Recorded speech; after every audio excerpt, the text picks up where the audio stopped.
Hey, if you want to know how to thread your bobbin for your Singer heavy duty sewing machine, you're in the right place. All right, so I already have a bobbin in here, but this is how it will look when you are done. So I'm just taking that one out because we're going to do an empty one. I use these clear bobbins right here, and you can see you'll just load it up right there on the bobbin winder.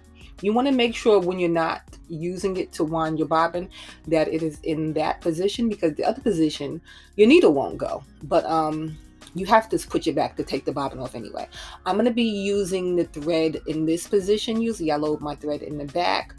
You can put a stopper on, but you'll see my thread doesn't move. I've never really had a need to use a stopper, but you will go through step one where you'll hook it over just like you're threading the machine itself, and then you'll skip all the other steps and you'll just go to wind the bobbin. It has the direction that it should go in, so it's real easy. You just follow that little diagram there. You'll put your thread through the top of your bobbin, load it on, flick it into that position, and then press your presser foot. You're going to be holding up the tail that you have there because you don't want it to get all wound up and knotted up in there, and you'll just keep going.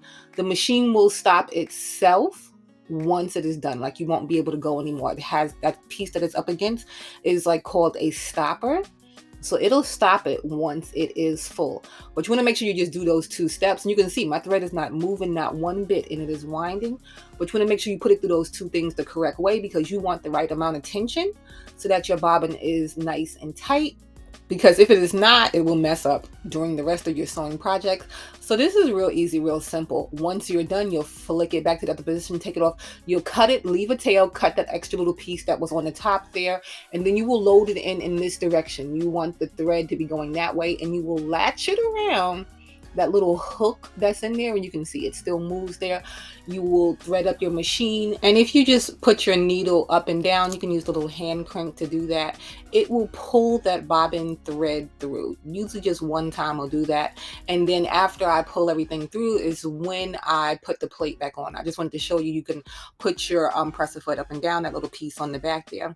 You'll close up the bobbin there, and it's just real easy. Just snap that little plate on, and then you can put your presser foot back down. You put it up, of course, to put your fabric in, and you're done.